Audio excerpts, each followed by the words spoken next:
형제자 여러분 안녕하세요. 오늘은 5월 15일 화요일 서로 평등하고 귀하게 여기십시오 라는 제목으로 출애굽기 21장 1절부터 11절까지를 묵상합니다. 1절 내가 백성 앞에 세울 법규는 이러하니라. 자, 법규는 바로 이스라엘 백성들이 이제 애굽의 종에서 이제는 자유인이 되어서, 그래서 하나님의 백성, 그러니까 노예가 아니라 이제는 자유로운 백성으로 살아가기를 하나님 바라시는데, 예배하는 백성으로 살기 원하셨어요. 그래서 하나님은 언약 백성으로, 예배하는 백성으로 세우시고, 그 다음에 첫 계명인 10계명을 주십니다. 그게 기본 틀이죠. 그 다음에 이제 오늘부터는 구체적으로 이제 삶의 모습에서 어떻게 해야 될 것인가 나누고 계십니다. 2절 내가 히브리 종을 사면 그는 6해 동안 섬길 것이요 일곱째 해에는 몸값을 물지 않고 나가 자유인이 될 것이며. 자, 당시 노예제도, 그러니까 종으로 일하는 시스템이 있었습니다. 왜 하나님이 이 종으로 일하는 시스템을 허락하고 그냥 놔두셨을까? 저도 100% 이렇게 명확하게 100% 하나님께서 아직 깨우치는 못 주셨는데, 그러나 제가 근접하게 이해하고 느끼는 것은 당시에는 일하는 시스템, 노동의 시스템이 이 종이라는 제도를 통해서 그 집에서 일을 하고 그 다음에 이렇게 임금을 받고 생활을 유지하는 어떤 그런 시스템이 됐던 것 같아요. 그래서 하나님 그 시스템이 뒤집어지면 일하는 모든 노동 시스템이 어그러지기 때문에 하나님은 시스템은 놔두지만 그 안에서 그것을 통해서 잘못 활용하고 사람들의 인권이 유린당하지 않도록 한 사람 한 사람의 권리를 보호하는 그 부분들을 하나님께서 말씀하신 것 같아요. 그래서 히브리 종을 사면 6해 동안 섬길 것이, 일곱째에는 몸값을 물지 않고 나가 자유인이 될 것이며, 그 6년 동안만 필요에 의해서 그 집에서 일을 하는 종이라는 일하는 시스템으로 살고, 그 다음에 7년째는 자유롭게 내보내야 한다는 것입니다. 왜냐하면 시간이 지나가면 지나갈수록 사람이기 때문에 사람을 지배하고 다스린다는 것이죠. 그래서 인권도 지배하고 유린할 수 있기 때문에 6년 동안의 일하는 기간을 두고 7년이나 때는 자유롭게 할 수 있는, 자유롭게 되는 시스템을 줬습니다. 왜냐하면 여러 가지가 있는데, 예를 들면 큰 돈을 빌렸다가 못 갚으면 어떻게 해요? 그 집에 종이 돼서 일을 해야 되는 제도도 있었고, 여러 가지 있었기 때문에, 그래서 그 모든 것들은 적용하지만, 시스템은 적용하지만 그 안에 한 사람 한 사람이 보호받을 수 있는, 하나님은 사람을 존중하게 여기시고 귀하게 여기심을 보여주십니다. 3절 만약 그가 단신으로 왔으면 단신으로 나갈 것이요, 그러니까 혼자 싱글로 들어왔으면 싱글로 나가는 것이고요, 장가 들었으면 그의 아내도 함께 나가려니와. 자, 장가 들었는데 같이 이렇게 해서 왔다면, 기혼자로 왔다면 기혼자로 나가는 것이고, 대신 4절 만약 상전이 그에게 아내를 주고 그의 아내가 아들이나 딸을 낳았으면 그의 아내와 그의 자식들은 상전에게 속할 것이요 그는 단신으로 나갈 것이요. 그러니까 처음 왔던 그 상태로 그대로 나갈 수 있다는 것입니다. 그렇기 때문에 자신의 가족 모든 것들을 보장하는 것이죠. 하나님께서 보장하시는 것이. 그래서 그것을 보장하고 원래 있는 모습대로 나가게 된다는 것이죠. 5절 만일 종이 분명히 말하길 내가 상전과 내 처자를 사랑하니 나가서 자인이 되지 않겠노라 하면, 상전이 그를 데리고 재판장에게 갈 것이요 또 그를 문이나 문설주 앞에 데리고 가서 그곳에다 송곳으로 그의 귀를 뚫을 것이라 그는 종신토록 그 상전을 섬기리라.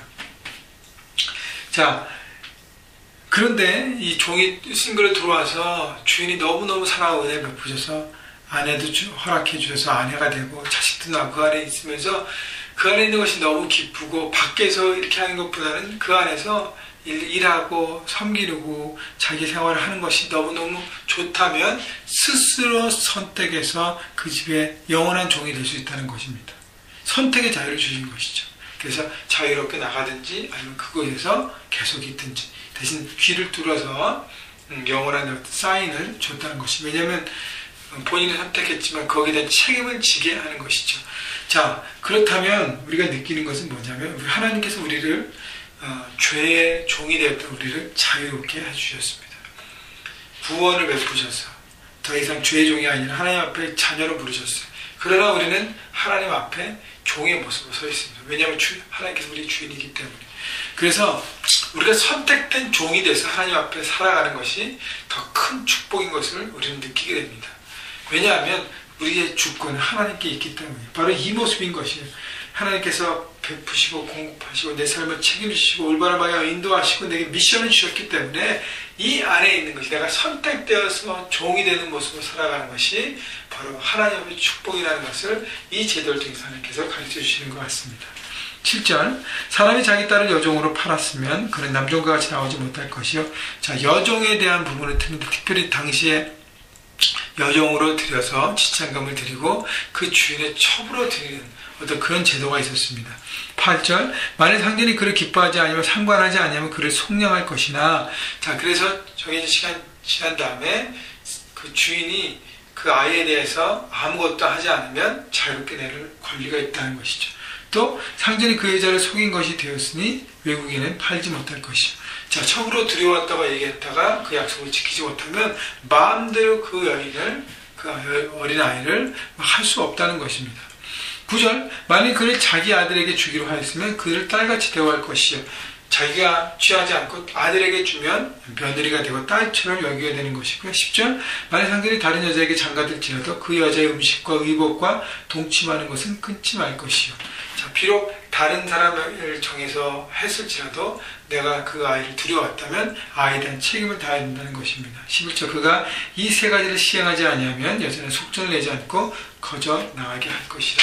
자, 그래서 주인에게 드려졌던 그 여종 이런 옵션들이 있는데 그것도 안 하면 다시 자유롭게 내보내게 되어 있습니다. 다시 얘기하면 이런 어린 여자아이, 그 여종에게도 하나님은 그 인권을 말씀하시고 존귀하게 여기고 함부로 하지 말 것을 얘기합니다.